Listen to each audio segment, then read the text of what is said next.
discussing the key to living a successful 12-week year. Sounds like a lot, compacted into a short amount of time, but it is completely and entirely possible, large in part due to the tool that you will have to be your companion throughout this process, as well as the direct instruction and companionship of myself and Tyler.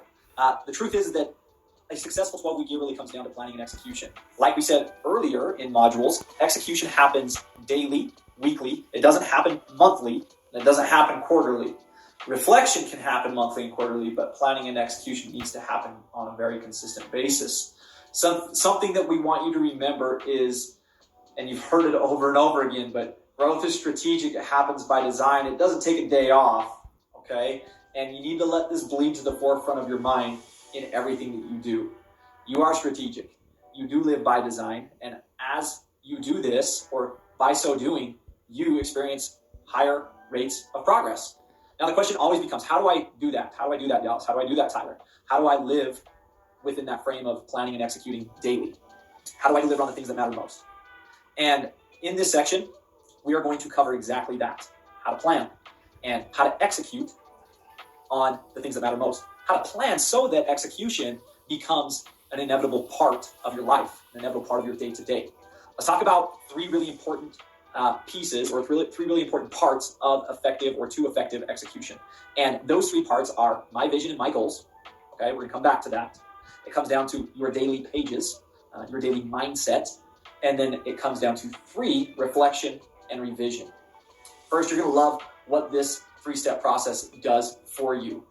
You are going to love the clarity that it provides. You're going to love how it increases confidence and how it increases momentum towards this end destination that you're striving for. These things are required for reaching your lofty goals. And we've set them up in such a way that it's foolproof, right? This has been structured with you in mind, with a simple, easy, powerful model in mind, so that you can execute every single day within this framework of your goals.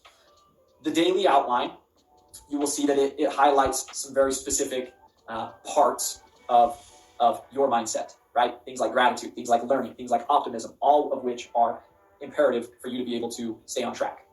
We will break all of these down here shortly with some great visual aids to help you make sense and apply, most importantly, apply application, right? Real life application of all of these specific tools. But before we do that, we wanted to talk about a couple things. We wanted to talk about the 60 to 1 ratio or rule, and we also wanted to talk about data, and I'm going to use the help of my friend Albert Pujols, since I'm an old baseball guy, all right? But let's talk about aviation first, and the 60 to 1 rule. The 60 to 1 rule applies to aviation, and it's not an idea, it's this fact that if a pilot is just 1 degree off of their desired destination or their designated course, it's something like 92 feet is how far off they will travel off route for every mile as they get close, right? So for every mile, they will be off 92 feet if they're off by just 1 degree. Now that doesn't seem like a big deal. Well, you know what? It does. Straight across the board, it's just sucky. That would suck really bad.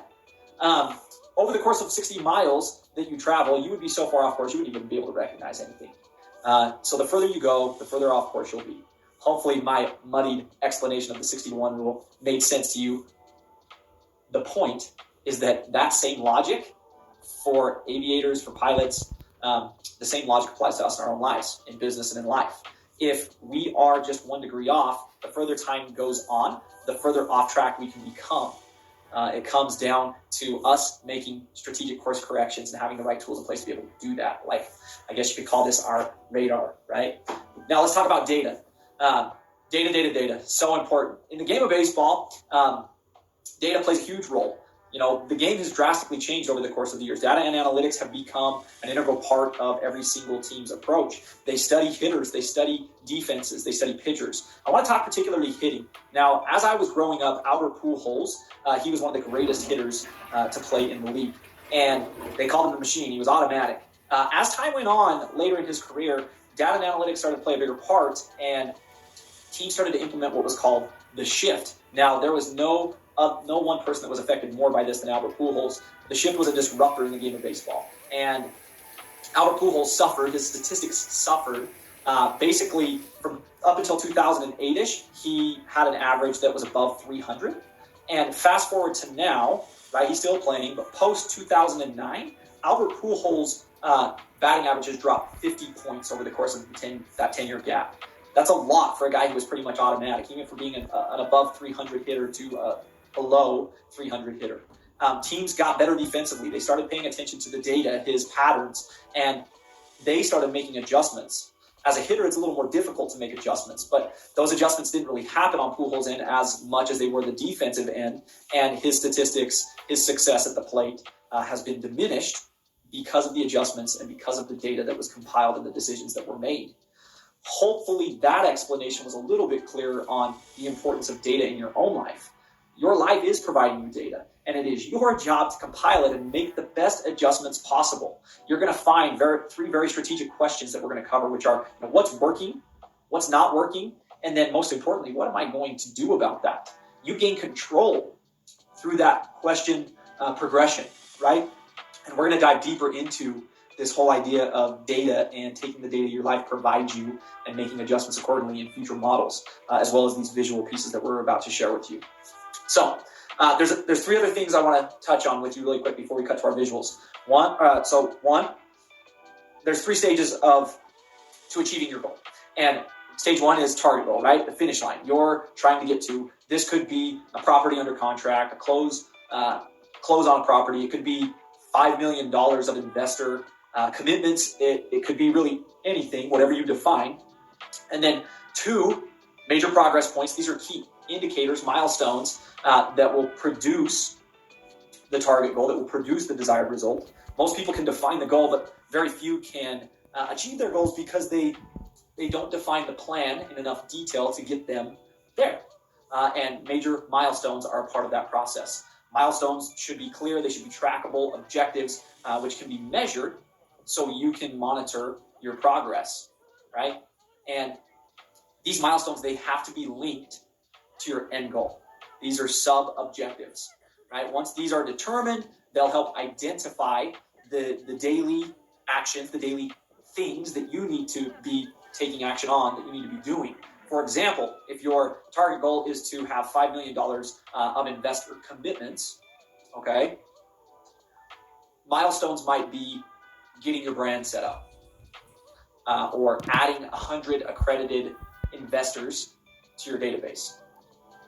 And then the last piece there, so target goals, major milestones, the last piece is pivotal actions.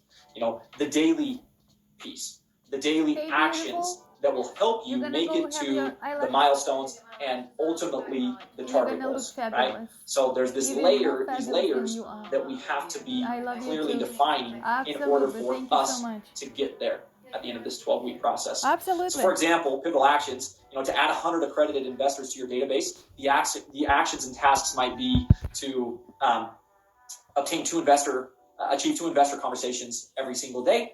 It might be to connect or network with events per week, 2 networking events per week. It could be 1 social media post 5 times a week. It could be an email chain, emails that you're producing, 3 emails daily, of investor emails daily, whatever they may be, however they connect, right? You get the idea. So now that we've gotten all the nitty-gritty details out there in the open, let's break each component down in a little more detail using some visuals.